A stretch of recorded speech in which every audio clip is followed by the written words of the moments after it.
ఇవాళైతే నేను మీకు ఆల్రెడీ ఒక షార్ట్ పంపించాను, కాలీఫ్లవర్ అంటే గోబీ కాడలు కానీ ఆకులు కానీ పడేద్దని. సో దాంతో నేను కూర చేస్తున్నాను, చాలా బాగుంటుంది. క్యాబేజ్ కూర లాగే ఉంటుంది, లేదా బొబ్బాస్కాయ కూర ఉంటుంది కదా. బొబ్బాసి మనం ఎలా చేసుకుంటాం, బొబ్బాస్కాయ అంటాం మేము, మీరు బొప్పాయ ఏదో అంటారు.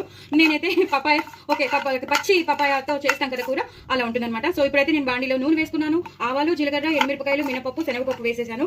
సో ఇంకా అల్లం వెల్లుల్లి పేస్ట్ చేస్తున్నాను కాబట్టి కొంచెం మసాలా టైప్ ఉంటుంది, అంటే పిల్లలు కూడా తినడానికి ఈజీగా ఉండేటట్టు. సో నేను వెజిటబుల్ కట్టర్లో ఉల్లిపాయలు, పచ్చిమిరపకాయలు ఒకటేసారి చేసి పెట్టేసుకున్నాను. గ్రైండ్ అదే మన వెజిటబుల్ కట్టర్లో కట్ చేసి పెట్టుకున్నాను.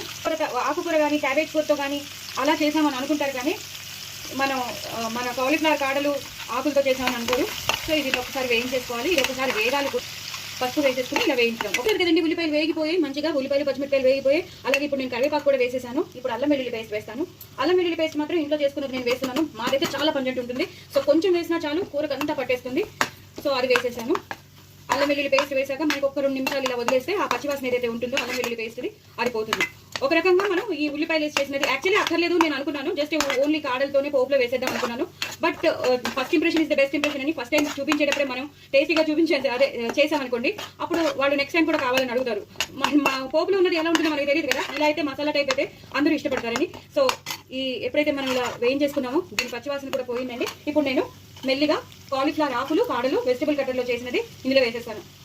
ఇలా వేసింది మీకు మొత్తం అంతా వేసాక చూపిస్తాను. ఈ కూర బాగా ఉడుకుతోంది. మనం వేసిన గోబీ కాడలు కానీ గోబీ కాడలు ఆకులు అసలు మీకు చూస్తుంటేనే క్యాబేజ్ కూర తింటున్నట్టే ఉంటుంది, లేదా బొబ్బాస్కాయ కూర ఉంటుంది చూసారా, అది కూడా చాలా బాగుంటుంది, అలాగే ఉంటుంది. సో ఇది కొంచెం ఉడకాలంటే టైం పడుతుంది కాబట్టి మనం వెజిటబుల్ కట్టర్లో కట్ చేసినప్పుడు వచ్చే నీరు వేసేస్తాను నేను. వేరే సపరేట్ నీరు వేయకండి. ఆ వెజిటబుల్ కట్టర్ కానీ మీరు మిక్సీలో చేసుకుంటే ఇలా కోర్స్గా కట్ చేసుకోండి, కచ్చాబిచ్చాగా. అంటే ఇలా ఉండాలి, అంటే ఒక పల్స్ నొక్కితే చాలు, ఇలా వచ్చేస్తుంది అనమాట. ఒక్కసారి నొక్కితే చాలు, మరి మ్యాషప్ చేసుకోకండి. కూర బాగా ఉడికిపోయింది. ఇప్పుడు తగినంత ఉప్పు వేసుకుందాం. దీనికి ఎంత సరిపోతుందో అంతా, ఎక్కువ వేసుకోకండి. కావాలంటే మనం ఉప్పు వేసుకోవచ్చు, కానీ ఎక్కువ వేసుకుంటే అది మనం తినలేము కదా. సో అలాగే ఎక్కువ కారం వేసుకోకండి, పిల్లలు కూడా తినాలి కదా. సో అలాగే నువ్వులు, ఎండుమిరపకాయలు, ధనియాలు, జీలకర్ర, ఆవాలు, మెంతులు ఇవన్నీ చేసిన పౌడర్, వెల్లుల్లిపాయలు కూడా ఇందులోనే ఉన్నాయి. సో ఆ పౌడర్, అలాగే కొంచెం గరం మసాలా,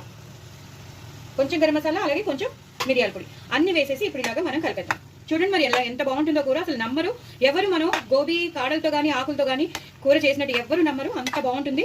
ఎక్కువ నూనె కూడా పట్టదు, ఎందుకంటే వాటర్ వదిలేస్తూ ఉంటుంది కాబట్టి. కూర అయిపోయిందండి. మనం వేసుకోవాల్సిన కరివేపాకు అన్ని, అల్లం వెల్లుల్లి పేస్ట్, మసాలా పౌడర్స్ అన్ని వేసేసాం. సూపర్ ఉంటుంది. చపాతీలో బాగుంటుంది, పుల్కాలో బాగుంటుంది, అన్నంలోకి అయితే ఇంకా చెప్పద్దు.